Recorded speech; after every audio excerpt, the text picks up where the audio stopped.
In this little movie, I'm basically showing you Moses's first ever car ride. And I'd just like to say at the very beginning, my wife is sat behind the driver's seat. She's holding the camera, so everything's perfectly safe. Now, here we go. I'll let you hear the moment that the engine's turned on, just so you can see Moses's response, and you'll see how I respond, which is to totally ignore him, showing him there's no danger and there's nothing to worry about.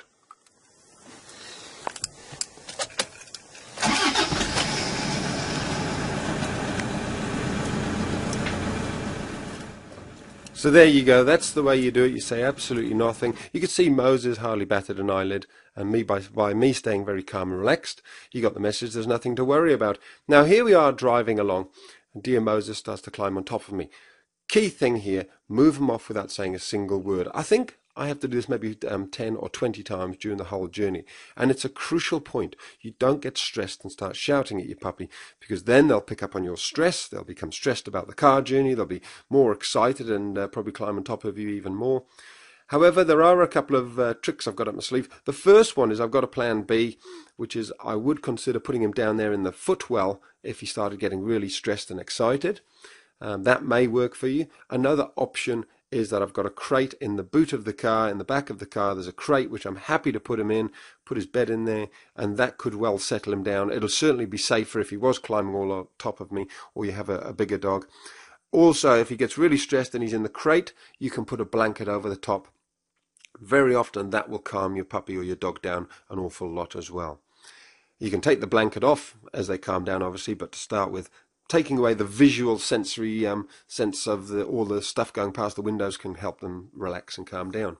Another thing, a couple of other tips. I've got the windows wide open or down enough. He can't jump out of them, but they're down enough that he'll get lots of fresh air coming through. The air conditioning is on also.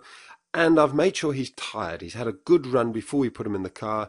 He's been fed and watered, so he's not full though. That's also important. He's been fed and watered. He's been toileted, which is very important, but he's not just had a feed. So he had a feed a lot earlier. He went to the toilet. You don't want your puppy being full of treats or just having had a meal, because then there's a high chance that they're going to be sick.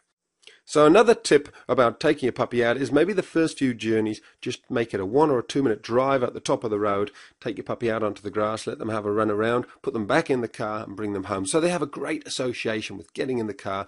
You may even, the first few times, just put them in the car and give them a pig's ear to chew on. So they absolutely love getting in the car, and they don't always associate with a big half-hour car journey. It's about a 10-minute ride for Moses, off to the vets.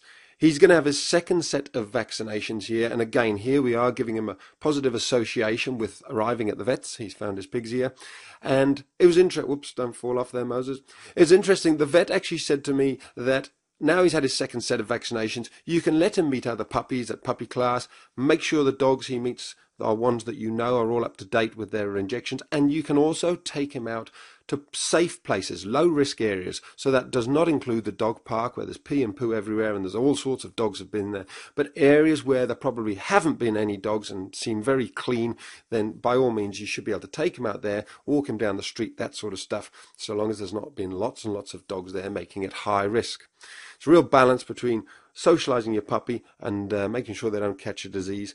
So you've got to weigh that one up and chat to your vet about it. Here he is on the way home. Another lovely association with his pig's ear. He's had a great time. He's very happy, very relaxed. It's been an absolute success.